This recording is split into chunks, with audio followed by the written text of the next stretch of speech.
C'est l'histoire d'une femme qui pratique la sorcellerie. Elle adhère à une religion appelée Nouvel Âge. Pour les gens qui ne connaissent pas le Nouvel Âge, il s'agit des pratiques spirituelles. Ils croient que l'homme est parfait et divin, capable de créer sa propre réalité.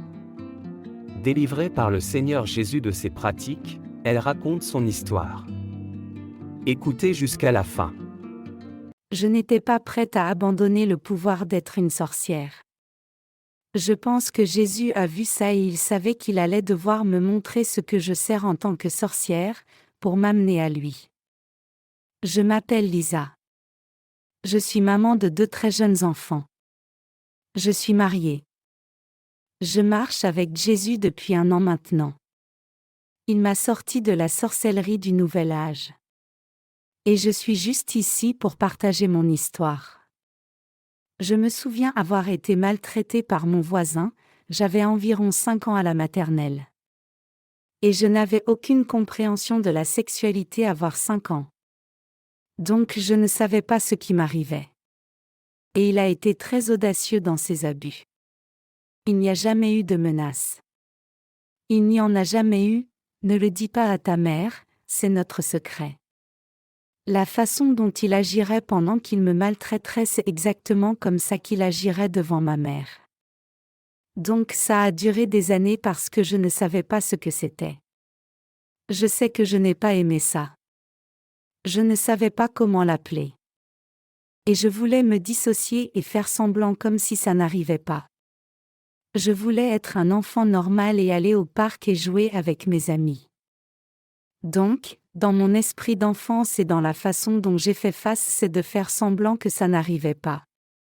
Et quelques années plus tard, il finit par épouser ma mère. Et à l'époque, j'aurais peut-être pu comprendre la sexualité un petit peu. J'avais environ 10 ans, mais je ne voulais toujours pas le nommer ou dire n'importe quoi parce que si je disais quelque chose, alors ce serait réel. Mais si je n'ai rien dit, alors c'est juste cet état de rêve cauchemardesque. C'est comme ça que je pensais que j'étais un enfant. Alors je me souviens avoir dit à ma mère que je ne l'aimais pas quand elle allait se marier, mais je n'ai pas dit pourquoi. Et maintenant c'est pire parce que maintenant c'est mon beau-père et nous vivons dans la même maison. Et il n'attend pas devant sa caravane pour que je sorte et me dise de venir dans sa caravane en ce moment, il est là. Et je me souviens que j'ai environ 13 ans et je peux l'ignorer. Je ne veux pas y aller. Je ne le fais tout simplement pas. Mais il devient de plus en plus audacieux. Et il laisse des cassettes pornographiques dans ma chambre pour que quand je rentre de l'école je trouve. Il se vante des choses qu'il fait et me faisant savoir que ça dure depuis plus longtemps que je ne me souviens. Et donc à ce stade, je me dis, je dois le dire. Ce n'est plus un choix de se dissocier et de faire semblant. Alors quand je décide ça dans ma tête, il n'y a aucune possibilité que je n'obtienne pas d'aide. La seule réalité qui existe est qu'on va me croire et que cette personne va être expulsée de chez nous. C'est ce que je pensais qu'il se passerait. Alors je vais raconter et pour faire court, je n'y croyais tout simplement pas. C'était cet homme ultra charismatique et j'étais ce préadolescent troublé. Et je l'ai déjà dit clairement quand ils se sont mariés, je ne l'aimais pas. Alors maintenant, je ne suis pas seulement maltraitée, mais je suis aussi le mouton noir de la famille, la personne avec qui personne ne veut interagir parce qu'elle inventait des histoires comme celle-ci. Et bien sûr, le collège, je suis aussi victime d'intimidation à l'école. Et je me souviens avoir eu l'impression qu'il n'y avait nulle part que je pourrais juste être en vie parce que je devais faire semblant à la maison pour porter ce masque insensible où rien ne me fait mal. Je devais aller à l'école, je devais porter le même masque, faire comme si j'étais une personne forte alors que je ne le suis vraiment pas. Je suis un enfant brisé. Et à l'époque nous sommes catholiques, mais nous ne sommes pas de vrais catholiques. Nous ne sommes pas des catholiques pratiquants. Nous ne sommes pas catholiques de Sainte Seine. Nous allons à l'église pendant 1 heure le dimanche pour avoir le cracker spécial pour que tu puisses avoir de la chance pour la semaine catholique. Alors je me souviens que je suis assis à l'église et je suis assis à côté de cet homme qui a eu le feu vert pour continuer à me maltraiter. Et l'amertume grandit dans mon cœur. Et je regarde les autres hommes dans l'église et je me demande, faites-vous toutes la même chose? Est-ce que quelqu'un ici connaît réellement Dieu? Et puis mon amertume se déplace vers Dieu lui-même. Et je pense, ok, tu es ce Dieu qui séparait les océans, n'est-ce pas? Mais tu es assis et tu as regardé quand j'avais 5 ans et cet homme était en sous-vêtements et il me disait de monter sur lui et de le toucher. J'ai ainsi trouvé 2 possibilités dans ma logique d'une adolescente de 13 ans. La première était que Dieu ne devait pas exister. Il ne peut pas être réel. Comment pourrait-il le faire? Et la deuxième option, vers laquelle je pense avoir davantage penché si ce Dieu existe, il n'est pas pour moi. Il ne m'aime pas. Il est pour ces enfants là-bas qui a grandi avec leur maman et papa et une maison et joué au football le samedi.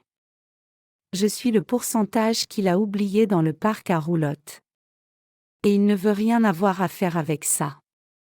Et je crois personnellement que beaucoup de gens comme moi avons Dieu dans nos cœurs. Et quand nous sortons Dieu, nous voulons le remplir de quelque chose immédiatement, que ce soit le sexe, la drogue, les relations. Et pour moi, c'était de la sorcellerie. Alors pendant que je vis cette petite mini-crise existentielle, je me souviens que depuis que je suis enfant, j'avais des dons spirituels. J'ai fait des rêves prophétiques. Je pourrais lire l'énergie d'une situation ou d'une personne vraiment bien au-delà de la vie quotidienne normale. Et je ne le savais pas à l'époque qu'un chrétien puisse avoir un don spirituel. Je n'ai pas lu les Actes. Je ne connaissais pas ma Bible. Je ne connaissais pas le Saint-Esprit. Alors j'ai pensé, oui, c'est la preuve que je suis née sorcière.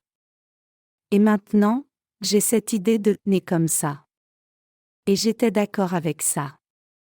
Et je me souviens du premier livre de sorcellerie que j'ai pris.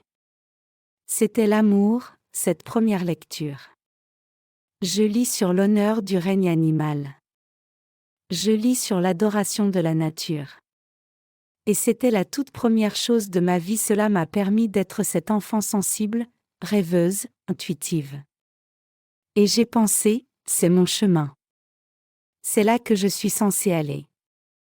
Alors maintenant, avancez rapidement jusqu'à l'âge de 18 ans. Je suis brisée au-delà de la rupture. Je souffre de dépression, je souffre d'anxiété. J'ai des cauchemars liés aux abus. Et entrer dans le nouvel âge, laissez-moi vous dire que c'était comme entrer dans des sables mouvants. Tout s'est passé si vite et en même temps. Alors je me suis inscrit à un cours de yoga parce que je me dis, ça va m'aider. Cela va résoudre mes problèmes. Et mon professeur de yoga était belle, sage et intelligente. Et je voulais être comme elle. Et il s'est avéré qu'elle enseignait un cours de méditation. Et maintenant je fais de la méditation. Et laissez-moi vous dire que cela a ouvert les portes à la philosophie orientale, au mysticisme oriental. Je descends dans le terrier du lapin. Et une fois que j'ai atteint la réincarnation de Carmen, c'était l'ampoule spirituelle. C'était comme si c'était ce dont j'avais besoin parce qu'en traversant ce que j'ai vécu, j'ai toujours voulu savoir pourquoi certaines personnes le font grandir comme j'ai grandi. Mais ensuite, d'autres personnes aiment grandir normalement et bien. Et donc quand j'ai frappé la réincarnation de Carmen, je me disais, c'est là que je suis censée être. C'est ce que je suis censée apprendre. C'est enfin ma réponse. Et je vais juste plus loin. Et pendant que je fais tout ça, je fais la loi de l'attraction et je me manifeste parce que le truc avec les pratiques du nouvel âge c'est qu'ils saignent tous les uns dans les autres. En quelque sorte, on ne peut pas vraiment avoir l'un sans l'autre. Maintenant, je me manifeste. Alors, à propos de la loi de l'attraction, c'est vraiment attirant pour les personnes qui ont vécu un traumatisme parce que pour moi, avoir le sentiment d'avoir le contrôle signifiait que je me sentais en sécurité. Et il n'y a rien au monde de plus contrôlant que mes pensées contrôlent la réalité. Je m'engage donc dans cette voie et j'y suis bon. Je me manifeste et des choses se passent. Et donc je vais plus loin et maintenant je me manifeste avec les phases de la lune et il se passe des choses. Et maintenant je vais plus profondément et je me manifeste avec mes cristaux aussi et des choses se passent. Et je vais plus loin et maintenant j'utilise de différentes herbes et des choses se passent. Et maintenant, je vais plus loin et j'utilise des bougies. Et je les grave avec mes intentions et je les oins d'huile et des choses se produisent. Et je me souviens que je faisais ça à la table de la cuisine. Alors une nuit, je regarde mes bougies, mes huiles, mes herbes, le champ en arrière-plan. Et j'ai réalisé que je faisais de la sorcellerie à part entière. Je n'ai pas dessiné de pentagramme. Je n'ai pas invoqué un dieu ou une déesse. Mais là, je fais de la sorcellerie. Et je n'avais pas peur. Je n'ai rien ressenti de négatif. En fait, j'ai eu cette idée née de cette façon. Donc je me dis que c'est l'accomplissement d'une prophétie. C'est là que je suis censé être. Et c'est drôle parce que c'est à la table de la cuisine, il y a une chaise juste en face pour moi et je peux sentir une présence sur cette chaise. Et je me souviens que j'ai essayé de lui parler, mais je n'ai rien dit. Alors j'ai juste souri en quelque sorte et j'ai pensé, eh bien, ça doit être un guide spirituel ou quelque chose comme ça, cela m'aide à me manifester. Et pendant que je fais toutes ces choses, mon état empire. Ma dépression s'aggrave. Mon anxiété s'aggrave. Les cauchemars que j'ai toujours eus liés aux abus s'aggravent et se transforment en paralysie du sommeil, que je n'ai jamais connue de ma vie. Et donc maintenant je m'accroche aux pailles du nouvel âge et je fais des soins énergétiques nauséabonds et je me sens mieux pendant une journée et puis ça s'empire. Je fais une thérapie de régression dans des vies antérieures comme si je n'avais pas assez de traumatismes sur lesquels travailler dans cette propre vie. Je fais toutes sortes de choses. Je me lance dans mes cartes de tarot et je pense que je suis une sorcière très sage qui utilise le tarot.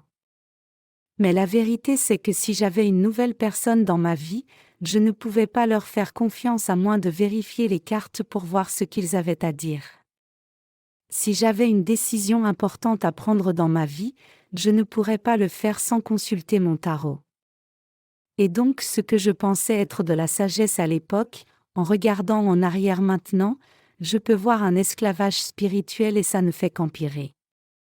Et c'est ici que se trouve la main de Dieu sur ma vie. J'ai fini par rencontrer un collègue que je n'aurais tout simplement pas dû connaître. Elle a travaillé à différents postes, dans différents départements, étages différents, heures différentes. Et nous nous sommes rencontrés et nous nous sommes devenus amis. Et elle m'a dit qu'elle voyait ce traumatologue qui se trouvait être chrétien. Et je me suis dit, eh bien, je suis intéressée. Et même si à l'époque j'ai décidé que le christianisme n'était pas pour moi, le Dieu chrétien ne m'aime pas. Comme un nouvel âge où je croyais à toutes les religions conduisent à la même source, à la même unité. Alors là où le christianisme n'est pas pour moi, cela peut être pour quelqu'un d'autre et cela peut être totalement valable. Alors j'y vais, et une partie de la thérapie consiste à prier Jésus. Et dans mon système de croyance du nouvel âge, je peux le faire parce que je peux appeler Dieu comme je veux. Je peux dire Krishna, Bouddha, Unité, Source, Jésus. Et le même être va répondre au téléphone. Le nom n'a pas d'importance à mon avis. Alors je prie Jésus. Et ma vie devient plus paisible.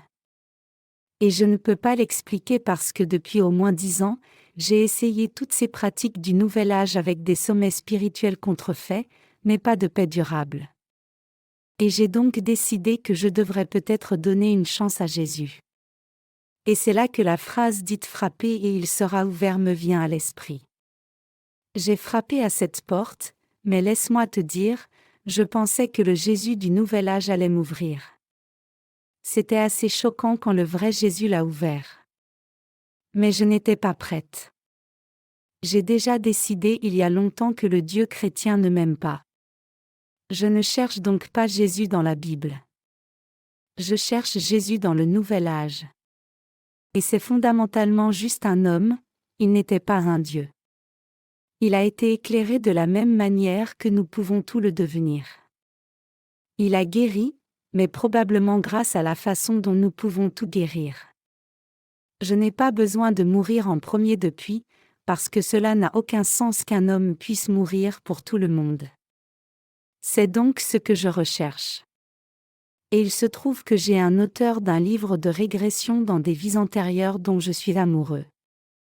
Et elle a écrit 2 livres sur les gens qui prétendaient avoir eu des vies antérieures avec Jésus.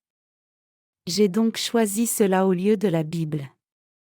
Je commence à lire le livre de régression dans des vies antérieures et c'est juste, tout cela affirmait le nouvel âge de Jésus et je suis en feu pour ça parce que je pense, oh, j'apprends un mystère spirituel.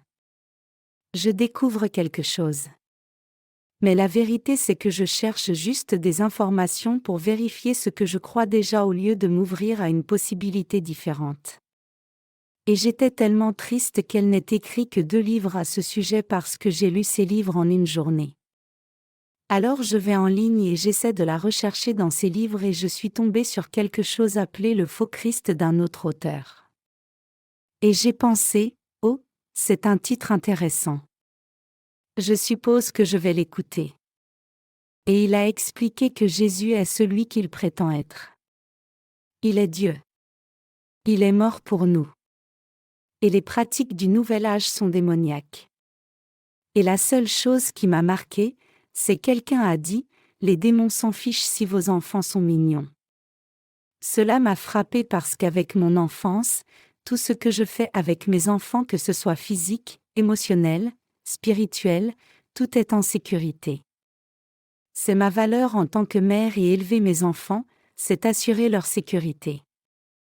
Alors ça m'a frappé et je peux voir maintenant que c'était Jésus me donnant un léger coup de pouce vers sa croix parce que j'ai déjà frappé à cette porte, mais je n'étais pas prêt. J'étais une sorcière têtue. J'avais l'impression d'avoir une identité de sorcière. Qui serais-je si je n'étais pas une sorcière? Je suis née comme ça. Je pensais à tort que je me réappropriais ma sexualité parce que je fais des choses avec les phases de la lune et l'énergie de la déesse, tu sais, avec lequel j'avais encore des problèmes. Je ne récupérais rien, mais je pensais que oui. Et le dernier lien le plus important, le plus fort, je n'étais pas prête à abandonner le pouvoir d'être une sorcière. Si vous utilisez des cartes de tarot, vous pouvez obtenir de véritables informations. Si vous vous manifestez, des choses peuvent arriver. Et je n'étais pas prêt à y renoncer.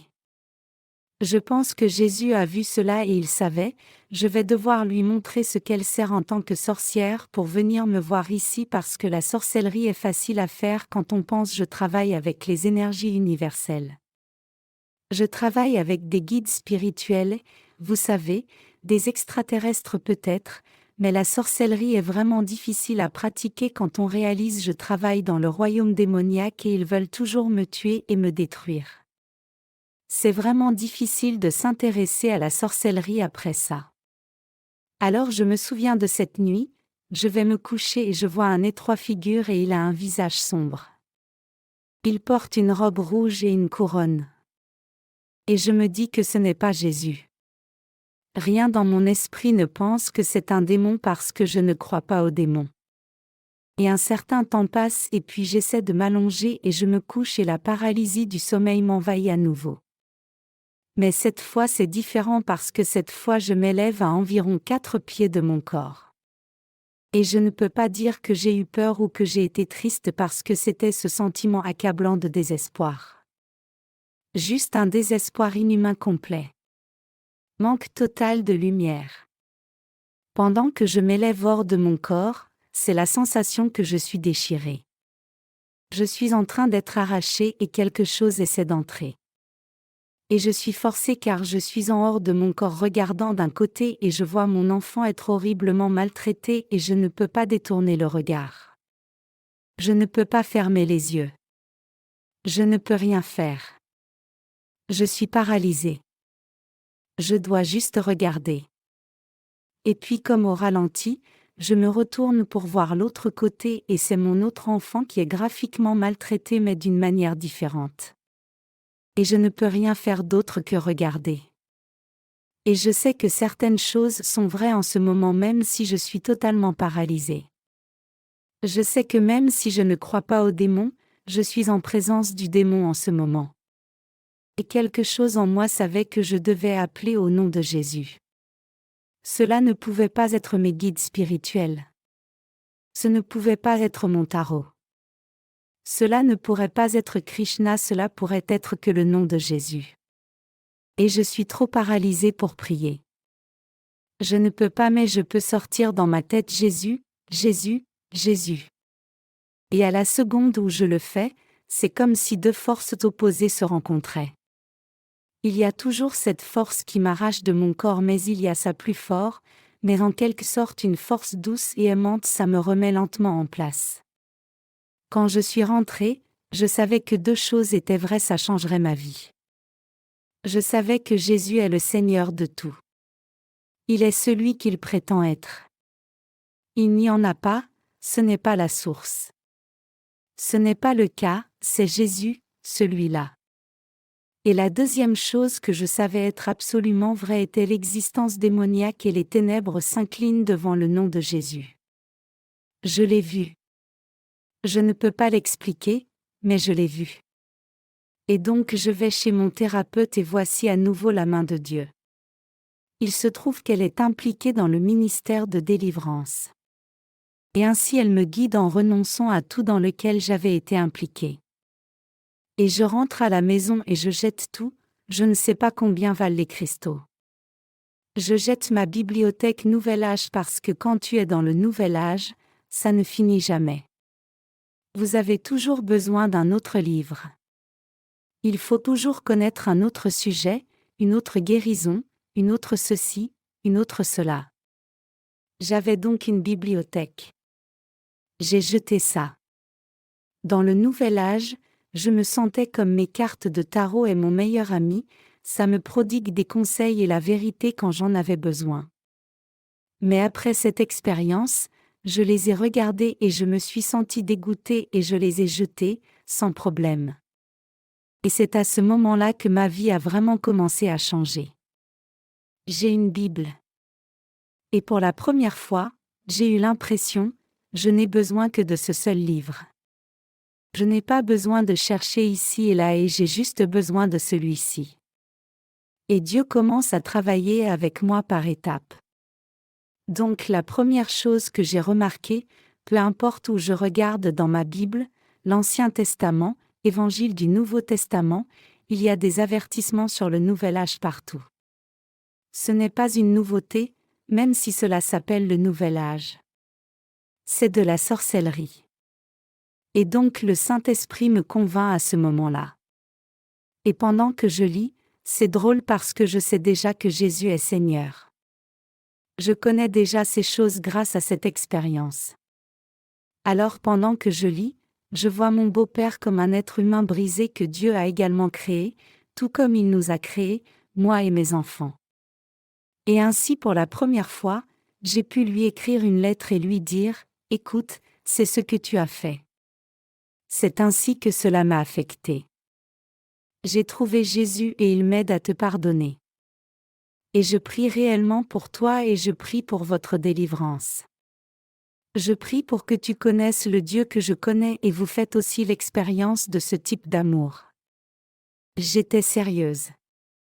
Et soudain, je suis libérée de cet esclavage du manque de pardon que je cherchais tout au long du Nouvel Âge à trouver et jamais trouvé. Et ma vie ne cesse de changer. Dans le Nouvel Âge, je regarde mon mari comme ce qui va me combler comme si Dieu le faisait. Je considère mon mari comme la source, cela devrait être mon bonheur, mon épanouissement ultime, mon syndicat, comme aime l'appeler le Nouvel Âge. Et bien sûr, je suis tout le temps déçue car aucun être humain ne peut répondre à cette norme. Et après avoir trouvé Jésus, j'ai réalisé l'amour que je recherche, cet amour débordant. Cela vient de Jésus. Je ne le trouve pas dans une relation. Je ne le trouve nulle part dans ce monde. C'est seulement à travers Jésus. Et quand j'ai pu apprendre ça, je laisse tomber ces attentes de mon mariage, du coup mon mariage est paisible. Soudain, nous sommes plus amoureux. Du coup, nous ne nous battons plus. Je ne pouvais pas y croire. À cette époque également, j'avais 2 enfants âgés de 2 ans et moins. Et soudain, avec Jésus et le connaissant et connaissant sa parole, j'ai de la patience. J'ai de la patience pour mes enfants.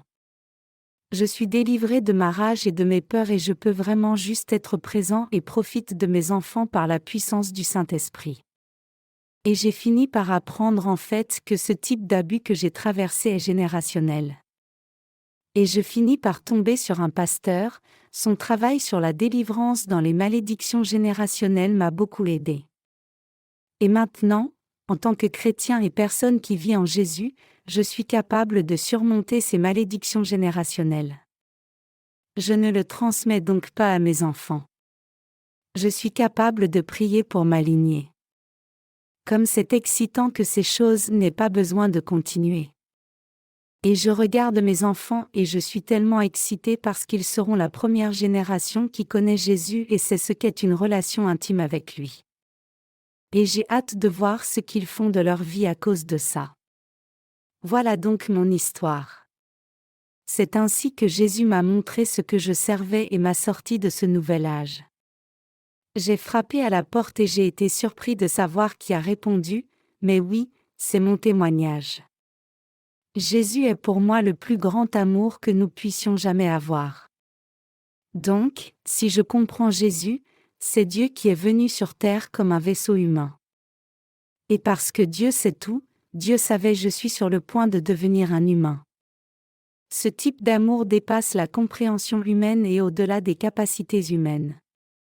Alors Jésus est pour moi un amour que je ne peux pas comprendre.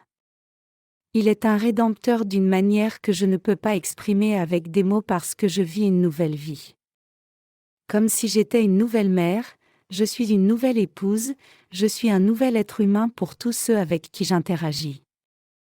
Je ne suis pas déprimé, je ne suis pas anxieux, je n'ai plus de paralysie du sommeil. Et tout cela est à cause du nom de Jésus.